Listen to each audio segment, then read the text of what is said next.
He came seeking death in a cursed forest, and found the woman fated to love only once, and forever. The forest swallowed the soldier. Kaelen kept to the game trail, though it had long since surrendered to roots and windfall. His boots sank into a gray loam soft as sifted coal. The last village lay 3 days behind him, a place of shuttered windows and 2 quick blessings. A tavern woman had pressed a crust of bread into his palm and whispered, "Do not sleep if the trees begin to whisper your name." He had laughed then. Now the memory tasted like a warning he'd been too proud to take. His cloak stank faintly of smoke when the wind turned. It always did. He caught himself touching the scar that split his left cheek and jaw, the tissue tight under weathered skin, as if fire still clenched him. The right arm beneath his leathers ached where the burns had healed red and ugly. He'd learned to hold his sword in either hand, but lately even the thought of steel felt like lifting a gravestone. Day narrowed to a twilight that came too early. The canopy knitted tighter overhead, light thinning to a pale pewter wash. Leaves that should have been green showed a strange tint, as if dusted with ash that no rain could rinse away. Birds fell silent. Even gnats seemed to avoid the air between these trees. "This is good," he told himself, voice a rasp. "Silence means no patrols." Silence also meant he could hear his own breaths turn ragged, the canteen at his hip thumping hollow. He'd miscounted his water. The creek on the charcoal map hadn't been where the old man swore it would be. He chewed the last of the tavern bread like straw and kept moving until the hush thickened into pressure in his ears, like a mountain storm about to break. He found the first sign at a bend in the trail, a char-streaked trunk with living cambium beneath, sap gleaming like tears where the bark had split. The wound was old, years or decades, but the scar still wept. He set his palm to it without thinking. The tree felt warm, faintly, like a fever banked low. "Sorry," he muttered, and didn't know to whom. By the hour when honest forests dim and night creatures stir, a thin mist braided itself through the undergrowth. Kaelen's vision swam. He steadied against a cedar and saw, across a shallow dip in the earth, something that could not be a trick of exhaustion. A clearing opened like a held breath. At its heart stood a woman. Her hair fell long and pale as sifted ash, catching what light there was and giving it back with a soft, argent glow. A gown as gray as stormlight sheathed her slight frame. It seemed woven from bark and shadow, not cloth. She was barefoot. Where her toes touched soil, small roots threaded into the earth as if the ground itself reached to claim her. She watched him with eyes the color of wet leaves, pale green with flecks of silver that quickened when he moved. Kaelen's hand found the hilt of his sword. Instinct, not threat. He didn't draw. "Stay back," he managed. His throat felt full of cinders. The woman inclined her head, not in fear, but in recognition, as one might acknowledge a wolf that had wandered into a herd's edge. "You carry the scent of fire," she said. Her voice was low, clear, and so even the mist seemed to hold still to hear it. "The trees remember." He swallowed. "I'm passing through." "No one passes through the Ashen Grove," she said, simple as naming the weather. She tipped her head, bird-like, curious. "They come, or they are taken. Those are the ways. Then I'll be the first." He shifted his weight, testing his balance. The world dipped, then righted. "I mean no harm." Her gaze flicked to his sword, then to the burns patterning his right forearm where the glove gaped. Others have said the same, with ash on their tongues. Harm followed anyway. "I'm done with harm." He tried to smile and felt how it pulled ugly at the old scar. "Let me through." A breeze moved where there had been none, cool across his face. Leaves stirred, and with them something quieter, like a rumor running root to root. The woman's hair lifted as if touched by that breath. When she stepped closer, ash, real ash, soft as flour, swirled at her bare feet, though there was no fire, no ember, no source. "What are you?" The question slipped out before he could close his teeth on it. "I am this place," she said, with neither vanity nor pride. Its last voice, its last guard. The faintest sorrow touched the corner of her mouth. "I have worn many names. Here they call me Lyrielle." "Guardian." He let the title taste in his mouth. "Witch, if it comforts you." She came within an arm's length and stopped. "You are hurt." "Not enough to die," he said, but the ground rolled again. He blinked hard and swayed. Lyrielle lifted a hand. He flinched, instinct coiling, yet she only brushed her fingertips along the line of his ruined jaw. Her touch was cool. Beneath it, he felt something that wasn't quite heat, a pulse like water moving slow under stone. His breath caught. For an instant, the ever-present smoke sense in his lungs eased. He didn't understand how he knew, but the grove breathed with her. Her eyes widened, sudden and bright. The mist around them drew in. "It wakes," she whispered. "What wakes?" His voice came raw. He wanted to step back but found he couldn't move, not with those pale green eyes fixed to his. "The old law." She looked past him, or maybe through him, as if listening to a chime struck far below their feet. A Dryad loves once in her immortal life.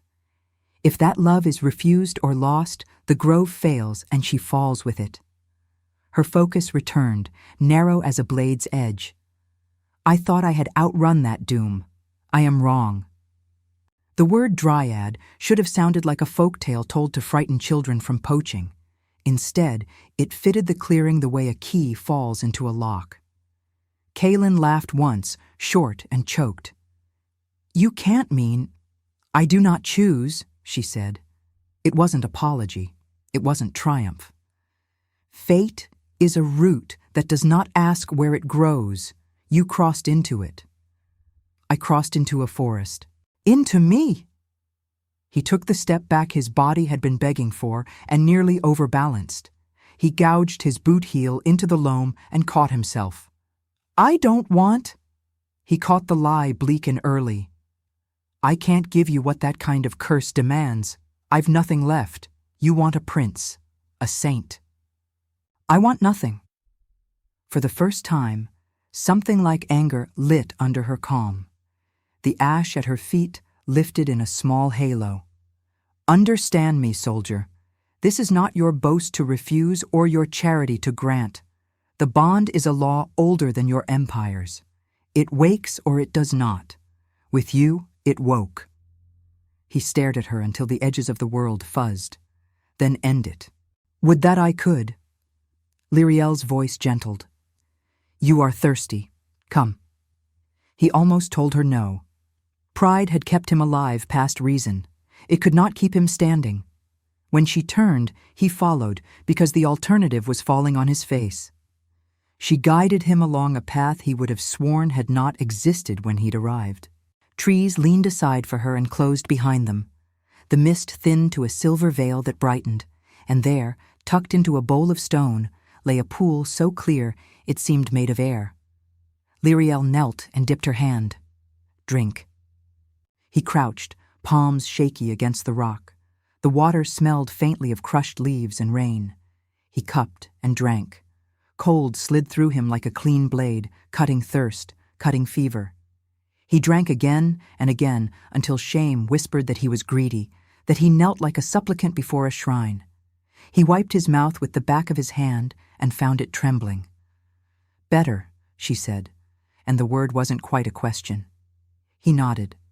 "Why help me if my being here harms you?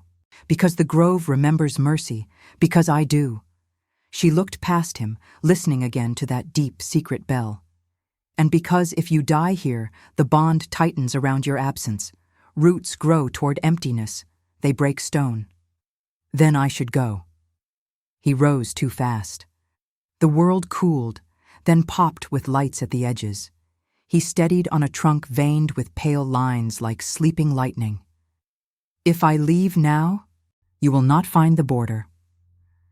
There was no cruelty in her certainty. The Ashen Grove does not release a thing until it knows its name.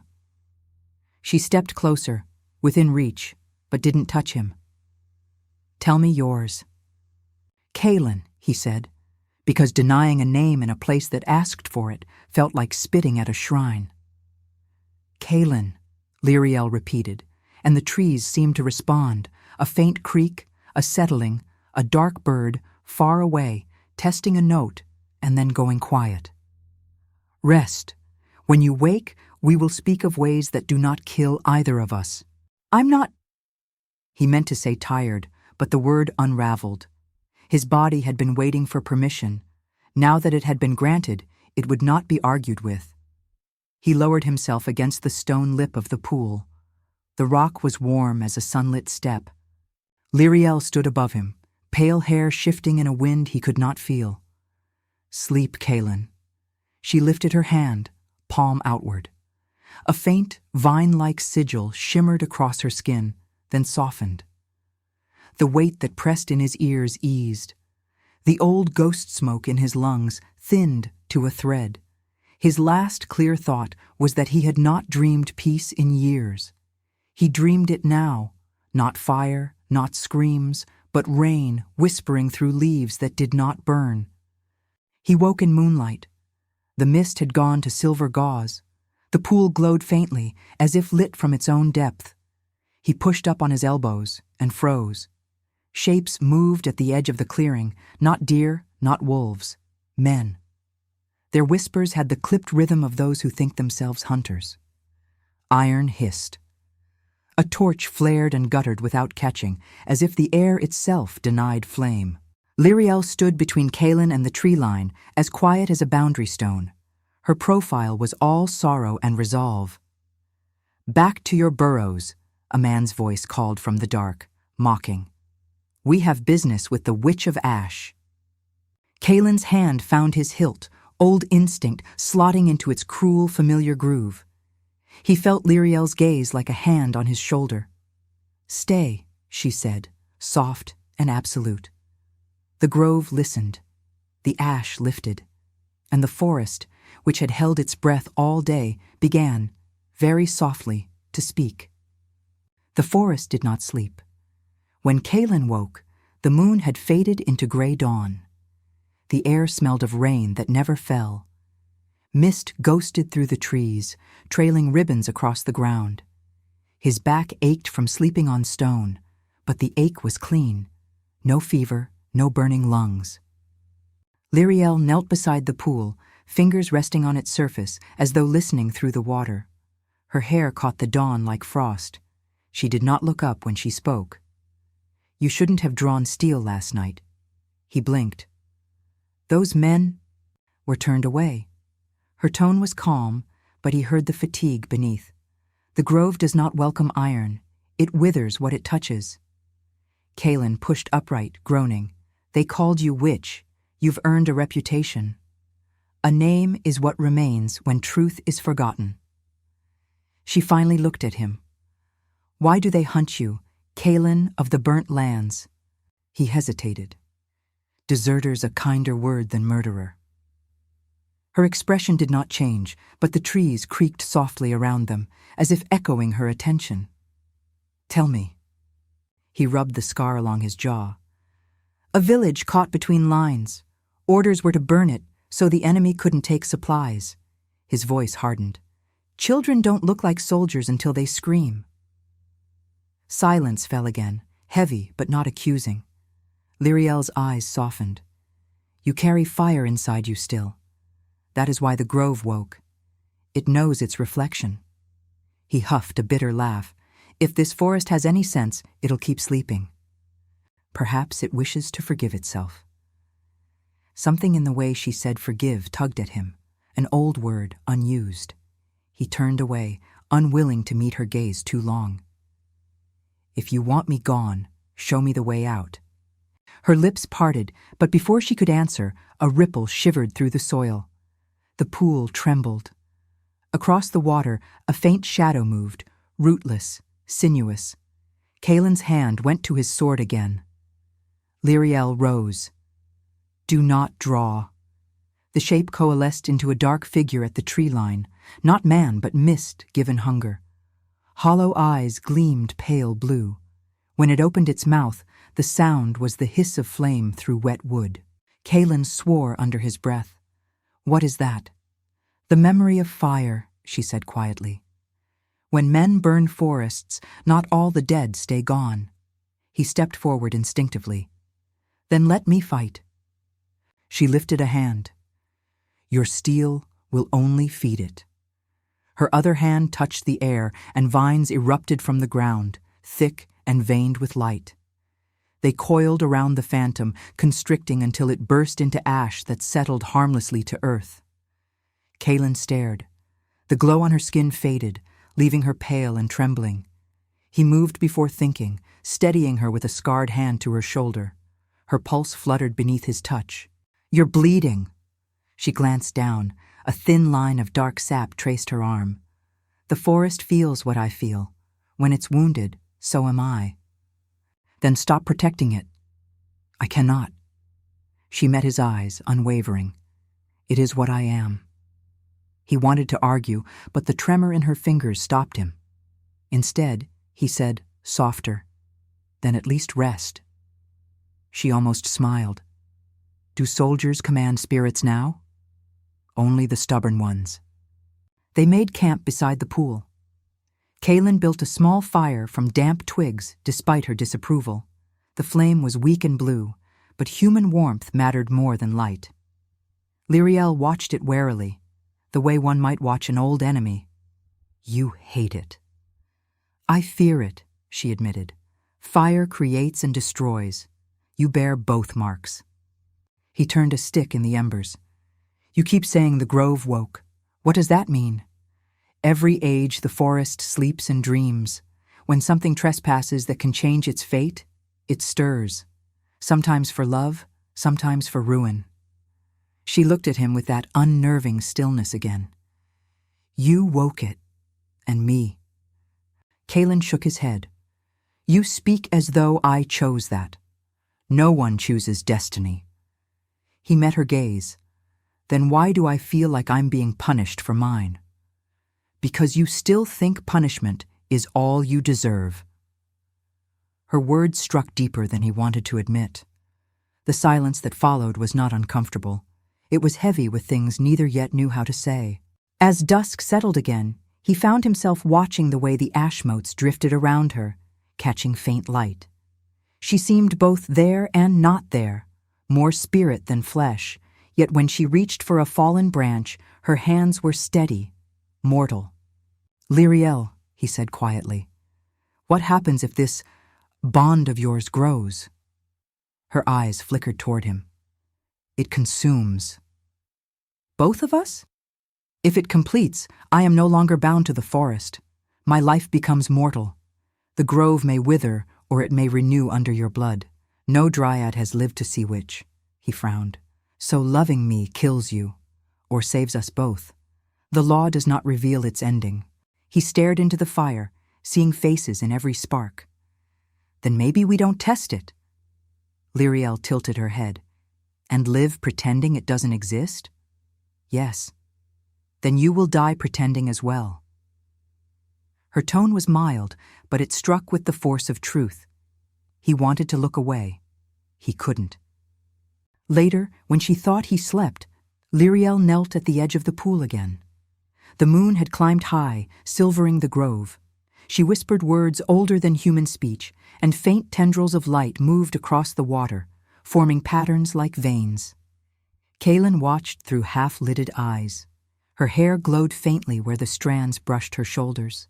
Something in his chest tightened, a yearning that wasn't desire yet, but the recognition of something he'd never been given.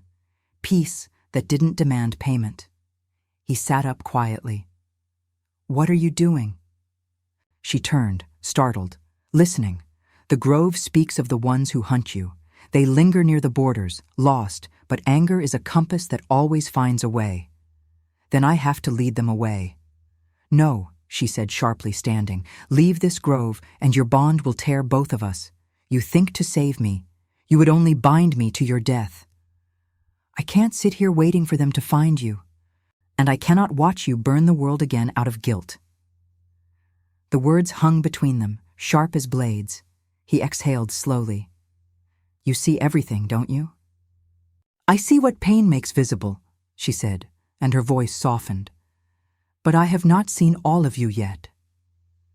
Kaelen stepped closer, close enough that the faint scent of cedar and rain clung to her. "Then look," he said, hoarse. "You'll find a man not worth saving."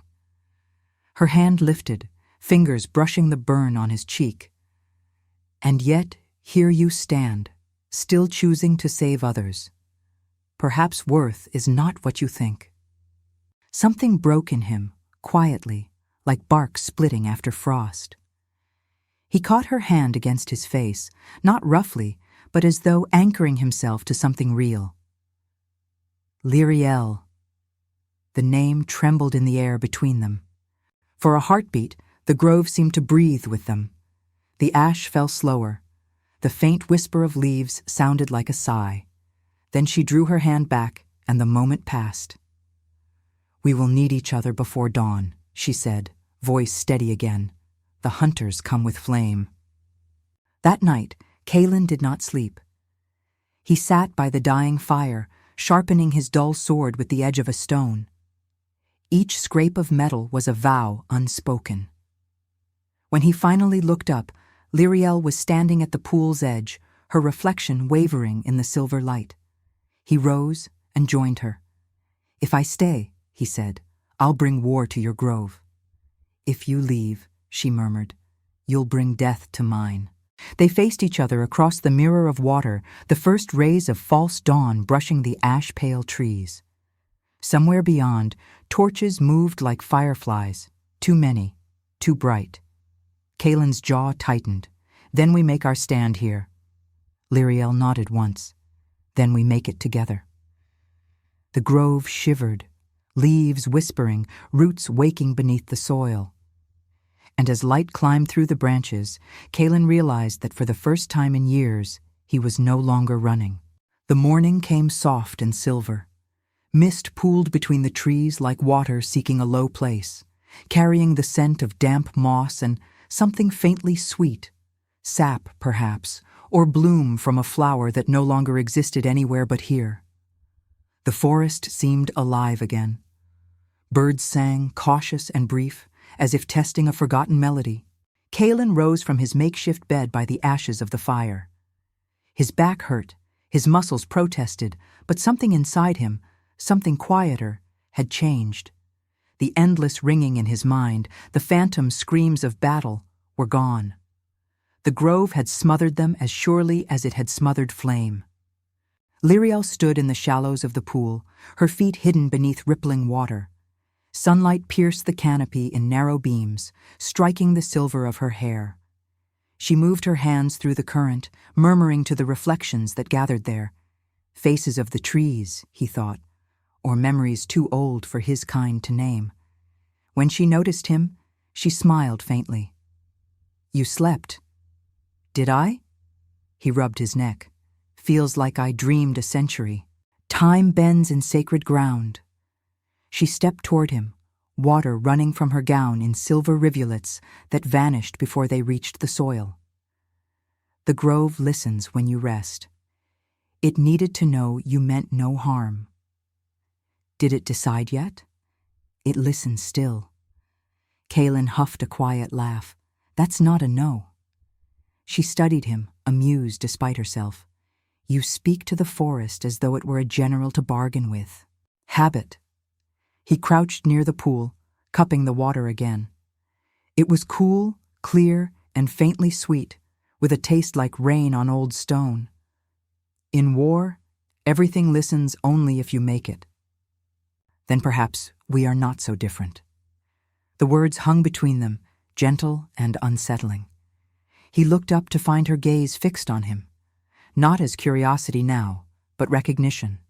Something in her eyes mirrored the same ache that lived behind his scars.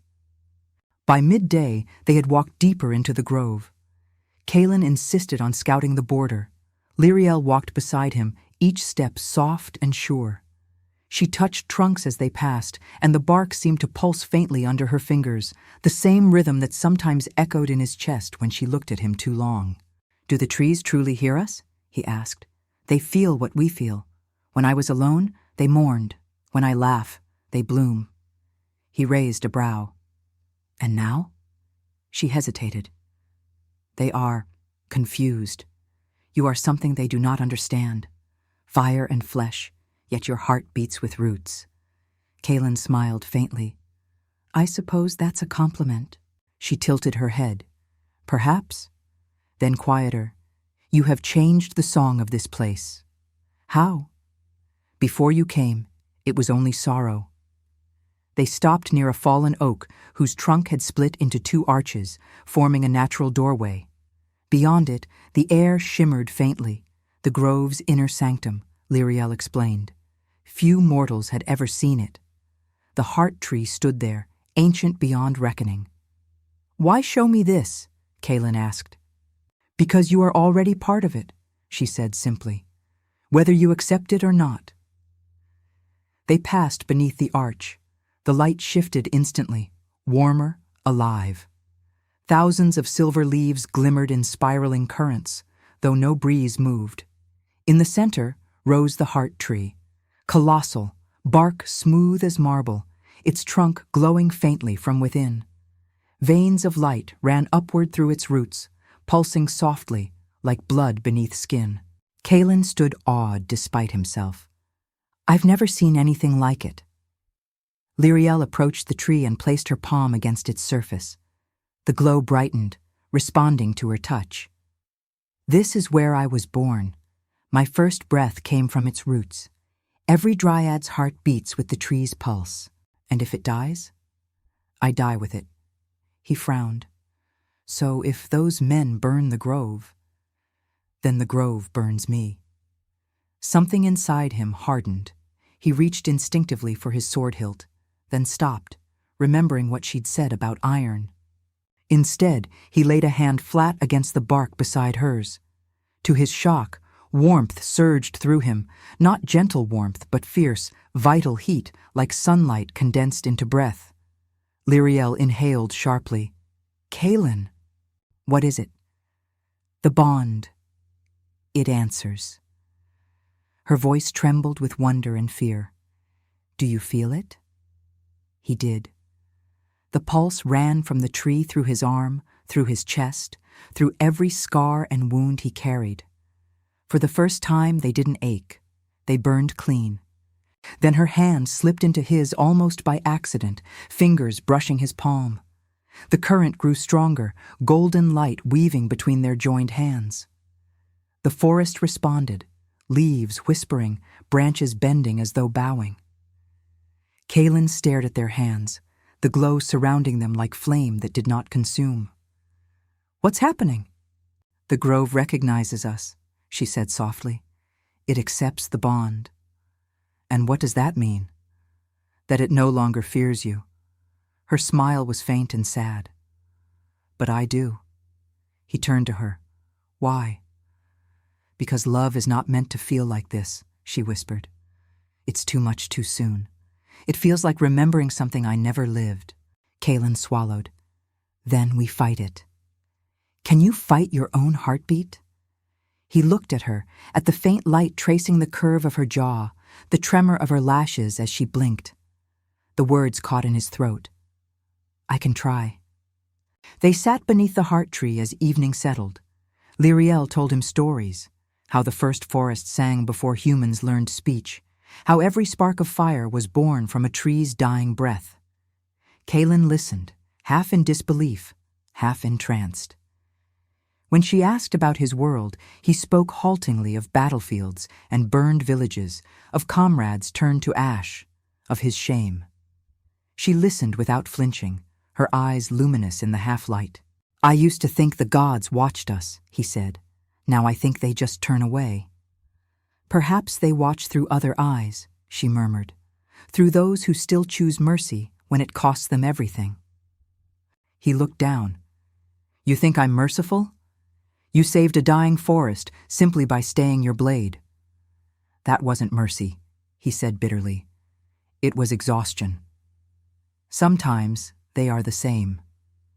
She leaned closer, close enough that he could see faint silver veins glinting beneath her skin, pulsing to the rhythm of his heartbeat. Lyrielle. Her name sounded like prayer and warning both. She reached up, tracing the edge of the scar along his jaw again. "You think this makes you less," she said softly. "It does not. It only proves you survived what would have killed others." Her touch was feather-light, but it steadied him more than armor ever had.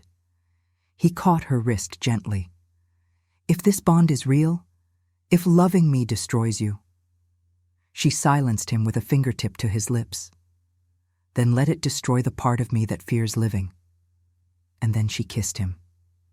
It was not the desperate clash of mortals, but something slower, deeper, roots winding through soil, finding the one place they belong. The heart tree's light flared, and for a moment the grove seemed to breathe with them, alive and ancient and utterly new. When they parted, the world was very still. Lyrielle's cheeks glowed faintly with color. Kaelen's heart hammered with a rhythm that didn't feel entirely his own. "Now it is done," she whispered. "The bond is sealed." He blinked. "Sealed? I thought—" "Your life and mine are one thread now. If you fall, I fall. If I die, you die." He stared at her, horror and awe warring in his face. "You should have told me before." "There was no before," she said quietly. "Only now." The words had barely left her lips when the first echo of horns cut through the trees, low, human, and close, the sound of torches and men. Lyrielle turned toward the sound. "They've found the path." Kaelen drew breath, already reaching for his sword. "Then the time for peace is over." She looked at him, fear in her eyes, yes, but also a strange, luminous calm. "No, Kaelen, this is what peace looks like when the world tries to burn it." And together, hand in hand, they faced the fire coming through the trees. Flame split the dark like dawn made cruel. Torches advanced through the trees in a staggered line, light trembling across the ashen trunks. Men shouted to one another, rough laughter hiding fear. The grove seemed to recoil, its leaves curling before the heat even reached them. Kaelen stood between the flames and the heart tree. The pulse of that ancient trunk thudded through his chest like a second heartbeat. He reached for the sword by instinct, and stopped. Lyrielle's hand closed over his wrist. "Not iron," she said softly. "It remembers too much death." He drew a slow breath, letting the hilt fall against his thigh. "Then what do I fight with?" "With what's already inside you." The first torch broke through the clearing. A hunter stepped forward, soot-masked, voice cracking. "There, the witch and her man!" Kaelen's voice answered, carrying the command he'd buried years ago. "Turn back. The forest has claimed you once already." The man sneered and hurled his torch. Lyrielle lifted her palm. The fire halted mid-flight, folded in on itself, and fell to ash. All sound stilled. Then the grove exhaled.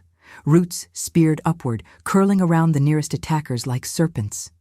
Screams followed as the ground itself rose against them. Kaelen didn't move. The forest moved through him. Wherever he stepped, vines thickened, bark hardened into shields. He could feel Lyrielle's pulse in his blood, guiding his every motion. "More will come," he said, breathless. "Then let them see what mercy defends itself with." The next wave burst from the shadows. One man's arrow turned to cinders mid-air. Another swung an axe that shattered on invisible stone. Kaelen advanced bare-handed. Where he struck, light flared. Not flame, but something purer, like sunlight caught in water.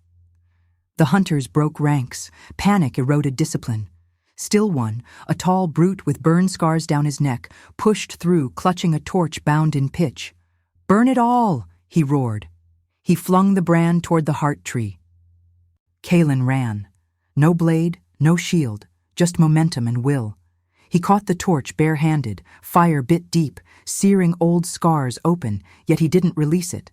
The flame writhed, confused, refusing to spread. Lyrielle's voice rang across the clearing. "Kaelen!" He turned toward her, hand still blazing. "What now?" "Let it in." He hesitated, then pressed the fire against his chest. For a heartbeat, pain consumed him. Then the grove answered. The flame didn't devour, it merged. His body blazed with light that was neither burn nor heat, only transformation. Lyrielle cried out, a wordless sound of awe. She raised her arms, and the heart tree flared white. Every torch in the invader's hands winked out as though drowned. The soldiers fell to their knees, blinded. The forest trembled. The bond between man and Dryad ignited fully, gold threads running through air and earth alike. "Kaelen!" she called. "It's too much." "No," he said through the light. "It's enough." He reached for her. Their hands met, and the fire leapt from him to her, uniting, doubling, becoming something greater. The blast rolled outward. Light swept through the grove like a tide. When it faded, no fire remained, no corpses either, only ashes feeding the soil, quickened into new growth. Kaelen collapsed to his knees. Smoke curled from his palms, but the burns were already healing, skin knitting smooth. The forest around them was alive again, leaves emerald, bark gleaming with sap. Lyrielle stumbled to him, color returning to her face. "You gave it your fire," she whispered. He caught her shoulders, steadying her. "And you gave me everything else." They turned. The heart tree no longer burned. It glowed. Its bark shone like ivory veined with gold. From every branch hung blossoms pale as moonlight. The air hummed with renewal. "It's over," Kaelen said. "Not over," she corrected. "Changed." They walked among the reborn grove. The earth felt warm beneath their feet. Kaelen looked down at his hands. No scars, no trembling. He had been remade, cleansed by the same light that had once destroyed him. "Are you still bound to it?" he asked. Lyrielle smiled faintly. "It no longer binds, it belongs.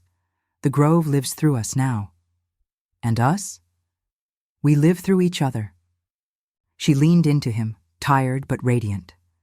The air around them shimmered as though the forest itself listened. He laughed softly. "So I'm a soldier no more."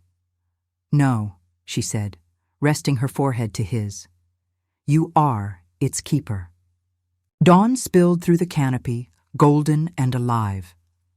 Kaelen sat with Lyrielle at the base of the heart tree, its roots curling protectively around them.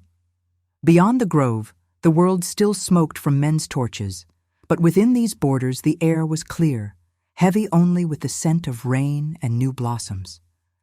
"Will they come again?" he asked. "Perhaps," she said, "but not soon. The forest remembers what tried to harm it." He chuckled. "So do I." Lyrielle's fingers traced his palm, the same hand that had caught the torch. The skin was unmarked, yet faintly luminous, gold fire sleeping under the surface. "It left you a gift," she murmured. "The flame that heals." He turned his hand over, marveling at the faint light.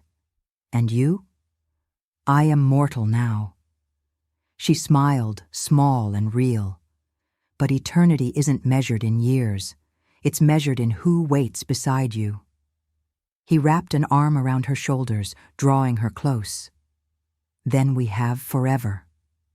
They sat as the wind moved through the branches, carrying the murmur of leaves, a language he almost understood now. A single petal drifted down and landed in their joined hands, pulsing faintly like a heartbeat. Lyrielle's voice was a whisper. "The grove remembers." Kaelen closed his eyes. "So will I." If you like this story, please like, share, and subscribe. It helps this channel grow. Thanks for watching.